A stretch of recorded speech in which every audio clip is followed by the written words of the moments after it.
L'Église de Christ a tout autant de puissance divine que Christ lui-même en avait sur la terre. Elle en a même plus encore, puisqu'à présent, Jésus est sur le trône de la puissance.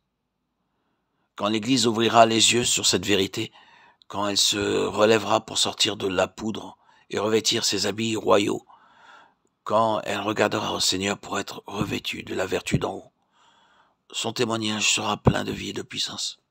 Il sera la preuve de la présence en elle de son Dieu tout-puissant. Nous sommes revêtus de la vertu d'en haut. Nous recevrons la vertu du Saint-Esprit. Tout autrement que nous ne nous y attendions. C'est dans notre faiblesse que vient agir cette puissance divine. Le sentiment de notre faiblesse ne nous quitte pas, car cette puissance ne nous est pas donnée comme une propriété. Nous n'avons de puissance qu'autant que le Seigneur lui-même est en nous. C'est lui qui use de puissance dans notre faiblesse et par notre faiblesse. Il y a un grand danger à attendre une manifestation de puissance qui se fasse voir ou sentir. C'est par la foi qu'il faut reconnaître la présence toute puissante du Seigneur et compter sur son action. Être revêtu de la vertu d'en haut et recevoir la vertu du Saint-Esprit, c'est donc recevoir si bien par la foi le Seigneur Jésus lui-même que notre âme se réjouit de sa présence invisible, certaine que sa force s'accomplit dans la faiblesse. 2 Corinthiens 12, 9. L'ensemble d'un corps dépend de l'état des différentes parties qui le composent. De même, la puissance de l'Église de Christ dépend de l'état de chacun de ses membres. Le Saint-Esprit ne peut pas agir avec puissance sur le monde par le moyen de l'Église, à moins que tous les croyants ne se donnent entièrement au Seigneur pour être remplis par lui de son esprit. Travaillons et prions dans ce sens-là.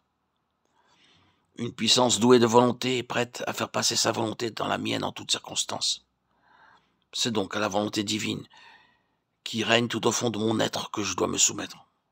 Si je lui obéis avec déférence, elle agira par moi et me fera marcher par sa force. Je suis moi aussi un homme soumis à la puissance d'autrui. J'ai sous moi des soldats et je dis à l'un, va, il va, Matthieu 8, 9. Celui qui est lui-même soumis à une autorité supérieure se sert de cette autorité pour gouverner ceux qui sont sous ses ordres. Pour vaincre et dominer, il faut que je commence par être soumis à l'autorité suprême.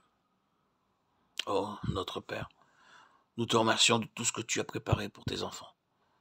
Nous te remercions de ce que c'est par leur faiblesse même qu'ils peuvent devenir forts, de ce que c'est précisément dans leur faiblesse que ta toute-puissance te glorifie.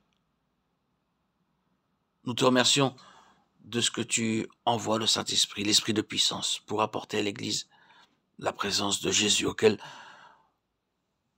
toute puissance a été donnée, et pour faire de ses disciples les témoins de sa présence.